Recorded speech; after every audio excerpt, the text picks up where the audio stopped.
ہم جب پالیٹکس کے بارے میں بات کریں ہمیں ہزارہا اختلافات ہو سکتے ہیں، ہزارہا چیزیں ہم ایک دوسرے پر اعتراضات کر سکتے ہیں، لیکن یہ معاملہ، اس معاملے کو ہم سمجھتے ہی نہیں ہیں۔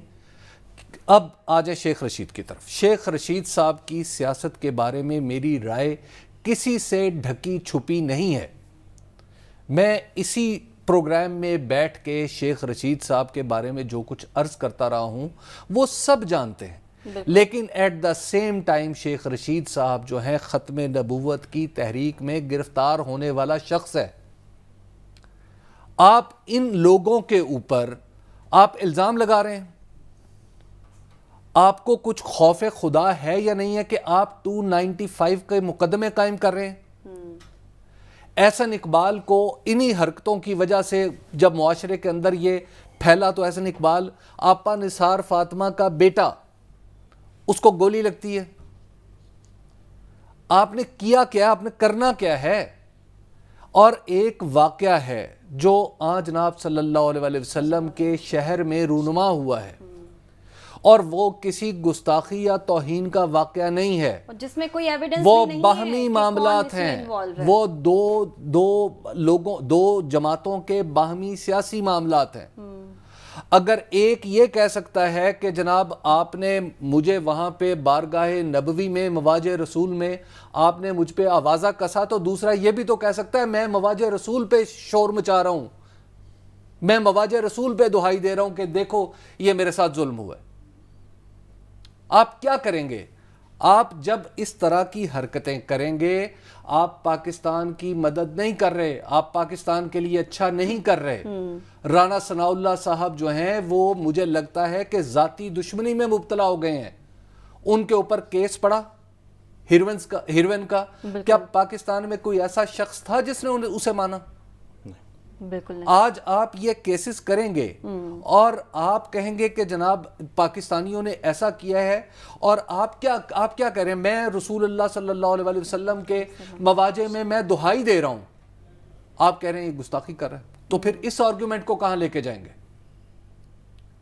دیکھیے غلطیاں ہو جاتی ہیں، میں علوم اسلامیہ کا ایک ادنا سا طالب علم ہوں، یہ غلطیاں حضور اکرم صلی اللہ علیہ وسلم کی حضور اکرم صلی اللہ علیہ وسلم کی بارگاہ میں کئی دفعہ تو لوگوں نے لاڈ بھی تو کیے ہیں،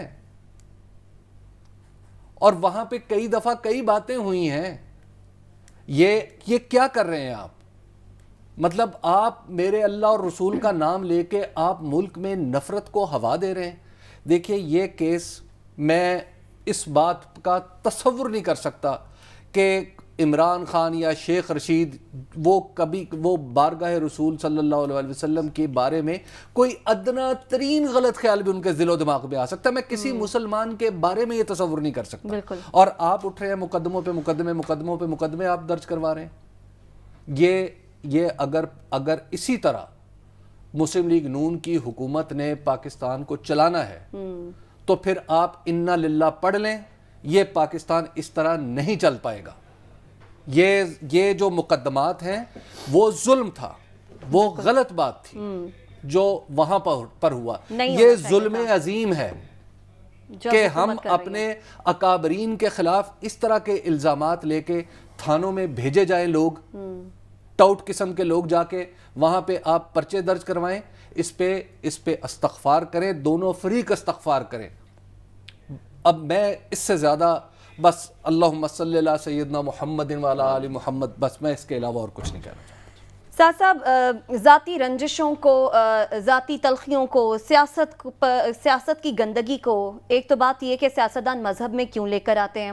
کوئی بھی سیاستدان ہو، کوئی بھی مسلمان ہو، کسی کے بھی عشق رسول صلی اللہ علیہ وآلہ وسلم پر ہم شک نہیں کر سکتے۔ وہاں پر جو ہوا وہ بھی غلط تھا، چاہے وہ اس وقت وہاں پر جو نون لیگ کی کابینہ تھی ان کے ساتھ ہوا، یا پھر اسے پچھلے دور میں جب اس وقت کے وزیر اعظم عمران خان گئے تھے تب ان کے ساتھ وہاں پر جو ان کے خلاف نعرے لگے وہ بھی غلط تھا۔ لیکن اب جو حکومت کر رہی ہے مقدمات درج کر کے، اس وقت حکومت حالات کو کس طرف لے کے جا رہی ہے؟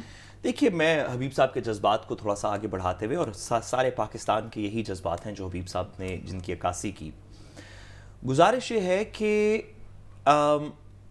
دو تین باتیں میں حبیب صاحب کی نے کیونکہ دین کے اوپر بات کر لی تو میں اس کو قانون اور سیاست کے زمرے کے اندر تھوڑی سی بات کرنا چاہتا ہوں.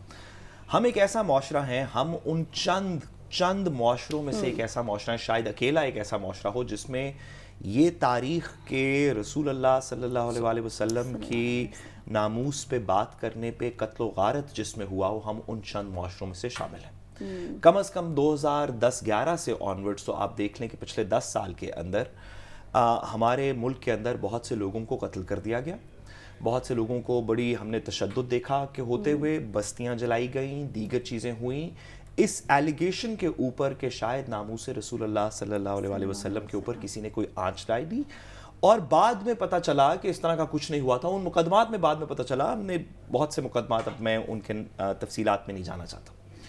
ایسی سچویشن میں جہاں پہ یہ بات معاشرے میں اتنی سینسٹیو ہو, آپ ایک شخص کو پاکستان میں بیٹھے ہوئے 295C یعنی توہین رسالت کے زمرے کے اندر لے آئیں کیونکہ مدینہ شریف میں کسی شخص نے دعائی دی کہ یا رسول اللہ میں آپ کے سامنے اپنا مقدمہ پیش کرنا چاہتا ہوں کہ یہ شخص میرے خیال میں اس نے ہمارے ملک کے ساتھ ظلم کیا ہے, صحیح ہو غلط ہو یہ بات اور کی ہے, یہ بات کی ہے.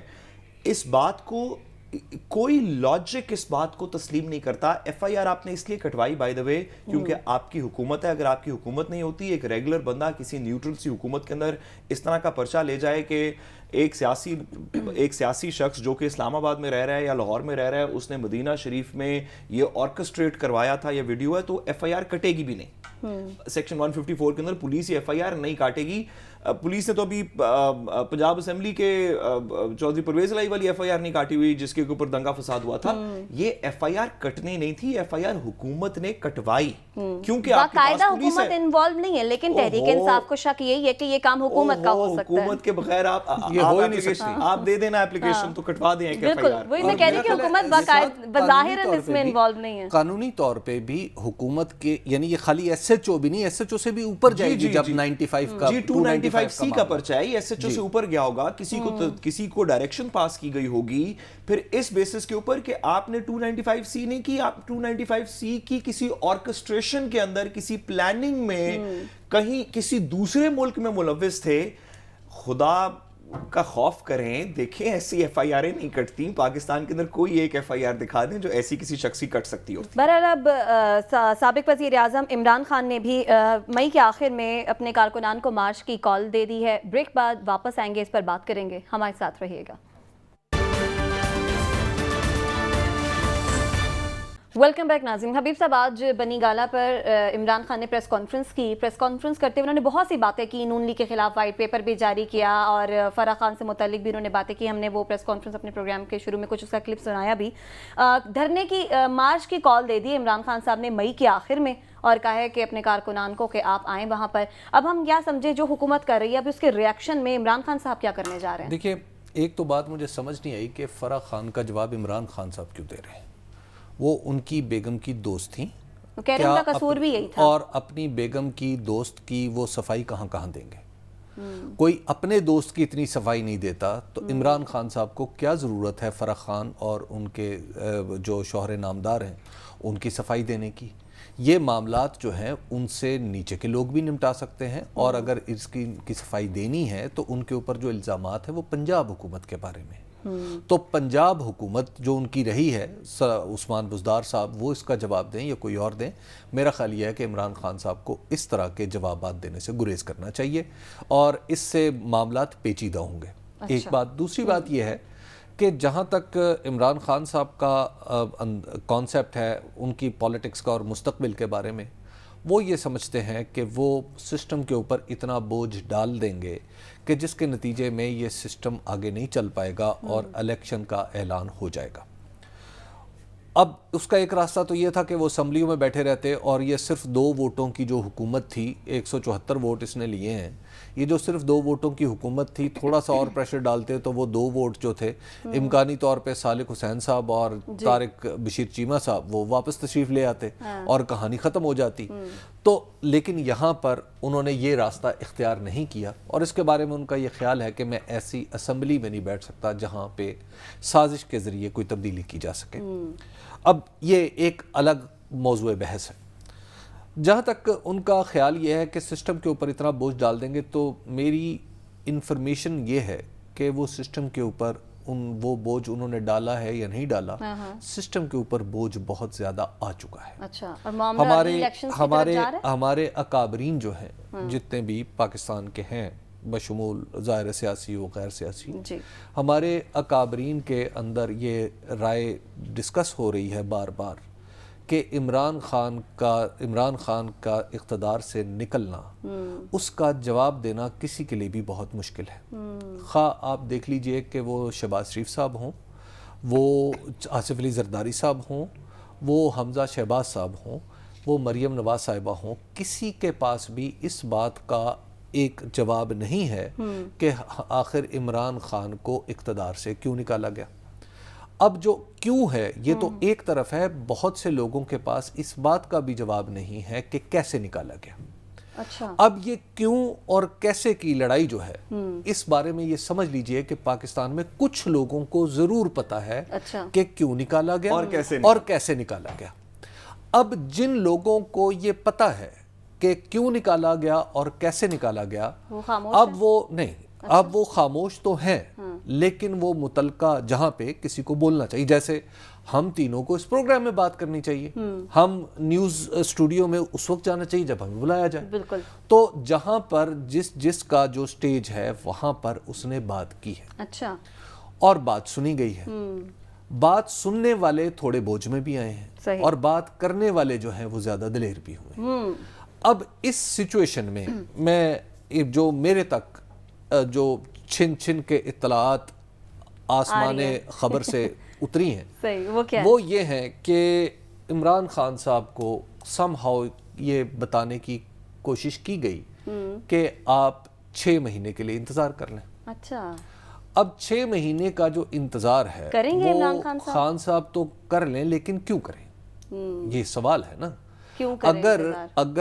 اگر سعد رسول اور میں نے اکٹھا سفر شروع کیا تھا، اب سعد رسول صاحب بیچ میں کہتے ہیں کہ میں تمہارا ہم سفر نہیں بن سکتا، تو ٹھیک ہے، تو کچھ دیر بعد دوبارہ کہتے ہیں کہ چلیے ہم سفری شروع کرتے، تو میں سعد کی بات پہ کیسے اعتماد کروں؟ ٹھیک ہے، یا وائس ورسا میں نے ایسا کیا 6 مہینے کا پیریڈ کیسے آیا؟ اور اچھا، اب جو 6 مہینے کا پیریڈ ہے، اگر آپ اس کو ملائیں واقعات کو اور بیانات کو، تو آپ کو پتہ چلے گا کہ کسی نے کہا تھا 7 مہینے میں انتخابات ہو سکتے ہیں، ٹھیک ہے، اور اس میں سے 1 مہینہ گزر چکا ہے، آج ہم مئی میں بیٹھے ہوئے، ٹھیک ہے، اب 6 مہینے کہا جا رہا ہے، اب 6 مہینے کہا جا رہا ہے۔ تو آپ میری بات سے کچھ غلط مطلب نہ لیجئے گا، میں عمران خان صاحب کو بہرحال یہ بتایا جا رہا ہے، تو عمران خان صاحب اس بات پہ وہ کہتے ہیں کہ میں اپنی سیاست کروں گا، میں چاہے 4 مہینے میں الیکشن لے لوں، میں 6 مہینے میں لے لوں، یہ میں کروں گا، لیکن بہرحال جس نے غلطی، انہوں نے اپنی تقریر میں کہا تھا نا کہ جس نے غلطی کی ہے وہ درست کر لے، تو غلطی کی درستی کا عمل جو ہے وہ بہرحال ایک اچھی خبر یہ ہے کہ یہ شروع ہو چکا ہے۔ اچھا حبیب صاحب، ایک چھوٹی سی خبر آپ سے لینی ہے، پھر مجھے سعد صاحب کے پاس بھی جانا ہے، یہ مہینے ایسے ہی 30 دن کر کے گزریں گے یا 6 مہینے جلدی کم بھی ہو سکتے ہیں؟ دیکھیے، اب یہ معاملہ جو ہے یہ مئی پہ ڈیپینڈ کرتا ہے۔ کہا جا رہا ہے نا کہ مئی کا مہینہ بڑا خاص ہے، مئی کا مہینہ کافی زیادہ امپورٹنٹ ہے۔ اس کی وجہ یہ ہے کہ اس میں عمران خان صاحب نے یہ طے کیا ہوا ہے کہ میں نے ان کو چین تو نہیں لینے دینا۔ اب جب وہ چین نہیں لینے دیں گے تو اب اس حکومت کے حواس کتنی جلدی باختہ ہو جاتے ہیں، جیسے یہ بھی ہم تھوڑی دیر پہلے بات کر رہے تھے، یہ جو پرچے کروائے جا رہے ہیں، یہ حواس باختگی کی علامت ہے۔ تو اگر یہ حکومت اپنے حواس میں رہی تو 6 مہینے گزر جائیں گے بصورت دیگر۔ سعد صاحب، آپ کو کیا صورتحال بنتی ہوئی دکھائی دے رہی ہے کہ 6 مہینے آسانی سے 30 دن کر کے گزریں گے، یا عمران خان صاحب جیسے کہ مئی کے آخر میں کال دے بیٹھے ہیں اپنے کارکنان کو آنے کی، مارچ کی، تو صورتحال کس طرف جاتی دیکھ رہے ہیں آپ؟ دیکھیے، ایک بات تو اب تقریباً واضح ہو چکی ہے، اور اس میں کچھ باتیں پبلکلی ہوئی ہیں، کچھ باتیں پبلکلی نہیں ہوئیں، لیکن اب تقریباً ایک بات واضح ہو چکی ہے کہ عمران خان صاحب اپنی سیاست اب خود کر رہے ہیں۔ وہ مشوروں پہ، مفاہمت پہ، لوگوں سے بات کرنے پہ، کچھ لوگوں سے رابطہ رکھنے پہ وہ سیاست نہیں کر رہے، انہوں نے اپنی سیاست کا رخ اب خود تعین کیا، جس میں وہ مولانا طارق جمیل صاحب سے بھی دعا کروا رہے ہیں، وہ پبلک کو بھی اپیل کر رہے ہیں، وہ میڈیا سے بھی بات کر رہے ہیں. ان کا جو ہماری فارن ریلیشنز کے اوپر جو باتیں ہیں لوگ اس پہ تنقید کر سکتے ہیں، لیکن یہ کسی کی اسٹریٹجی نہیں ہے، یہ عمران خان صاحب کی خود اسٹریٹجی. ان کا خیال ہے کہ اگر میں اوپنلی ان چیزوں پہ بات کروں گا تو لوگ میرے ساتھ آئیں گے. ہم نے ماضی میں دیکھا کہ رسپانسز پشاور ہو، کراچی ہو، لاہور ہو، عمران خان صاحب کو ہر جگہ رسپانس بہت اچھا ملا. ویسے سعد میں آپ کی بات میں ایک چھوٹا سا جملہ معترضہ عرض کرنا چاہتا ہوں کہ رسپانس جو تھا نا، ایکچولی یہ سارے بڑے امپورٹنٹ ہیں.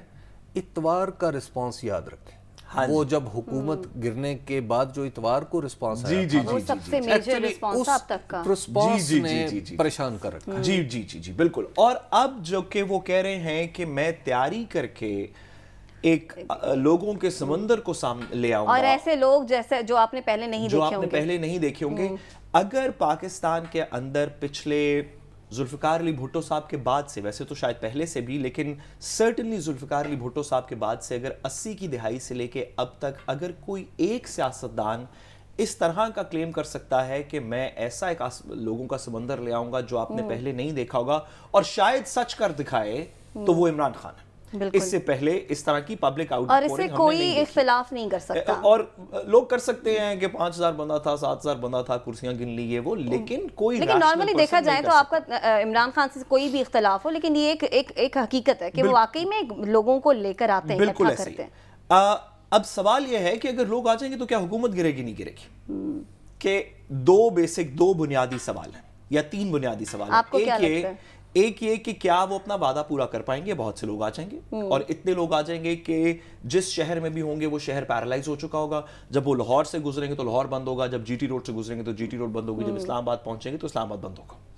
دوسرا یہ کہ اگر وہ واقعی اتنے لوگ لے آئیں گے تو کتنی دیر کے لیے لوگ ہوں گے؟ وہ 4-8 گھنٹے کے لیے، ایک رات کے لیے ہوں گے وہاں پہ لوگ، اور اگلے دن شہر پھر سے کھل جائے گا، ساری چیزیں پھر سے رواں دواں ہوں گی، یا اس میں کوئی طول ہوگا؟ اور تیسرا سوال یہ کہ کیا حکومت گرے گی یا نہیں گرے گی؟ میرا پہلے بھی یہ خیال ہے، میرا آج بھی یہ خیال ہے کہ حکومت گرنے کے لیے کچھ دیگر چیزوں کا بھی اس میں شامل ہونا ضروری ہے. ایک دفعہ پبلک آؤٹ پور کے اوپر کوئی میجر نیشنل چینج آیا تھا، وہ وکلا جو لائرز موومنٹ تھی اس کے درمیان میں آیا تھا. اس کا بھی جب پریشر بلڈ ہوا تو کچھ دیگر ادارے اس میں شامل ہوئے جنہوں نے کہا کہ آپ اتنا پریشر کریٹ نہ کریں، ہم ججز بحال کر دیتے ہیں.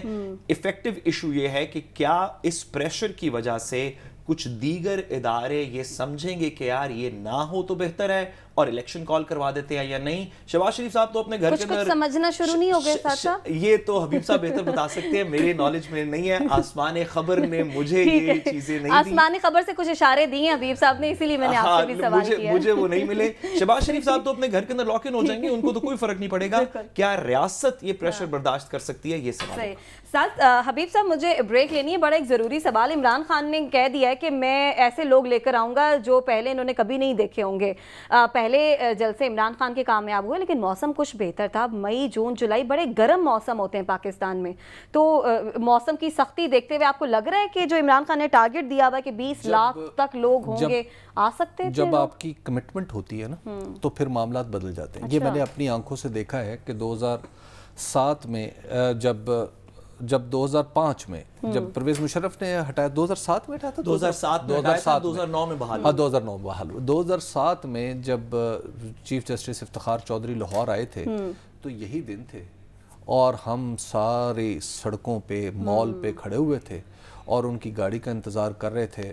وکلاء بھی تھے، لوگ بھی تھے، سول سوسائٹی بھی تھی. تو جب وہ ایک کاز تھا، وہ اس کا انجام ہمارے لیے کیا ہوا وہ ایک الگ بات ہے. ہاں، لیکن باہر لوگ کھڑے. آپ کہہ رہے ہیں کہ موسم کی سختی ایک طرف، لیکن لوگ عمران خان کا ساتھ دیں گے اور آپ کو لگتا ہے کہ وہ باہر آئیں گے. اس کے ساتھ ہی بریک کی جانب بڑھیں، واپس آئیں گے، ہمارے ساتھ رہیے گا.